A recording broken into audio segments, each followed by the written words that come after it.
ಸಚಿವರು ಅಸೆಂಬ್ಲಿಯಲ್ಲಿ ಇದ್ದಾರೆ. ನಾನು ಈಗ ಮುಖ್ಯಮಂತ್ರಿಗಳನ್ನ ಭೇಟಿ ಆಗ್ತೀನಿ, ತಂದೆಯವ್ರನ್ನೂ ಭೇಟಿ ಆಗ್ತೀನಿ. ಸೊ ಏನು ರಾಜೀನಾಮೆ ಪ್ರಸ್ತಾವ ಬರ್ತಾ ಇದೆ ಅದನ್ನು ನಾನು ನಿಮ್ಮ ಟಿ ವಿ ಮುಖಾಂತರ ನೋಡಿರೋವಂಥದ್ದು. ಸೊ ಅದರ ವಿಚಾರ ನಾನು ತಂದೆಯವ್ರನ್ನ ಮತ್ತು ಮುಖ್ಯಮಂತ್ರಿಗಳನ್ನ ಭೇಟಿಯಾಗಿ ಅದೇನಿದೆ ಮಾಹಿತಿ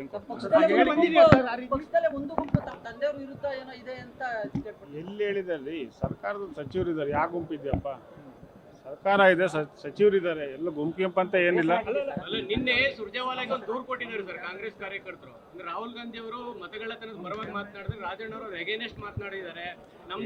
ಎಗೇನ್ಸ್ಟ್ ಎಲ್ಲಿ ಮಾತಾಡಿದ್ದಾರೆ? ನಮ್ದೇ ತಪ್ಪಿದೆ ಅಂತ ಹೇಳಿದ್ದಾರೆ. ಎಗೇನ್ಸ್ಟ್ ಎಲ್ಲಿ ಮಾತಾಡಿದ್ದಾರೆ?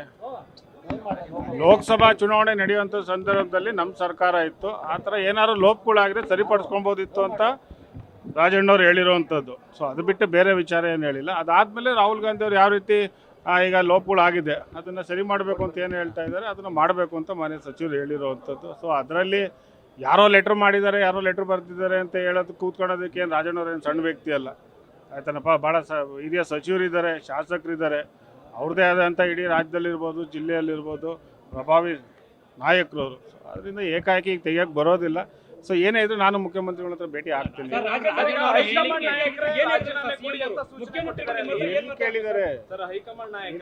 ಎಲ್ಲಿ ಹೇಳಿದ್ದಾರೆ? ನಿಮ್ಗೆ ಹೇಳಿದಾರ? ಹೇಳಿ ಹೋಗ್ಲಿ. ಈಗ ಭೇಟಿ ಆಗ್ತೀನಿ. ಈಗ ಭೇಟಿ ಆಗ್ತೀನಿ. ರಾಜೀನಾಮೆ ಕೊಡಿ ಅಂದ್ರೆ ಏನ್ ಮಾಡ್ಬೋದು? ಪಕ್ಷ ಕೊಡಬೇಕು.